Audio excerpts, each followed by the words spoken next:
हम रोज सुबह से लेकर शाम तक हमारे सबसे नजदीकी सितारे को देखते हैं, जो हमारे सौर मंडल का मुखिया है। और हम सभी सारी की सारी मानव सभ्यता अपने घर बार के साथ साथ ये सूरज का चक्कर काट रहे हैं।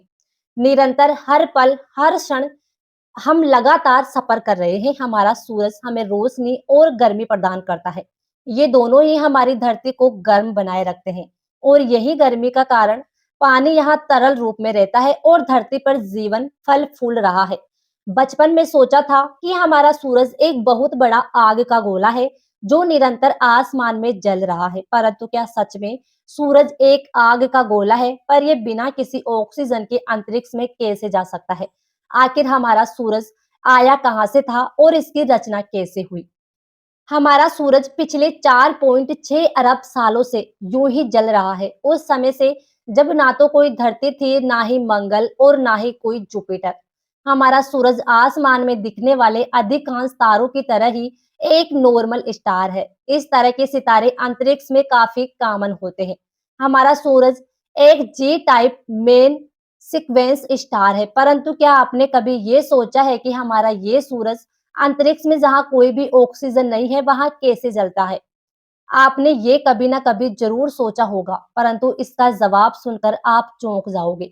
दरअसल हमारा ये सूरज अंतरिक्ष में जलता ही नहीं, बल्कि इसकी ये चमक, ये ऊर्जा निकलती है इसके कोर में रहने वाली एक खास प्रक्रिया की वजह से, जिसे हम कहते हैं एस्टेलर न्यूक्लियर सिंथेसिस। इस प्रोसेसर में दरअसल एटम्स का न्यूक्लियर फ्यूजन होता है। आप ये तो जानते ही होंगे कि सारे मुख्यतः हाइड्रोजन गैस से बने होते हैं।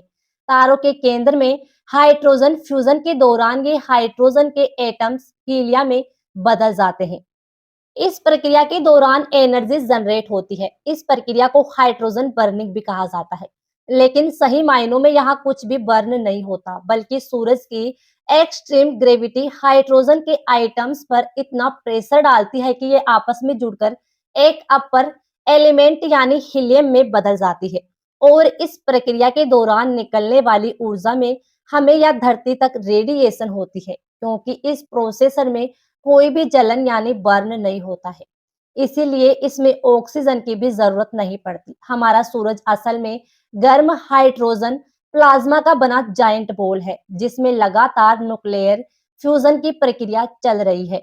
हाइड्रोजन से हीलियम, हीलियम से कार्बन, कार्बन से नियोन और नियोन से ऑक्सीजन।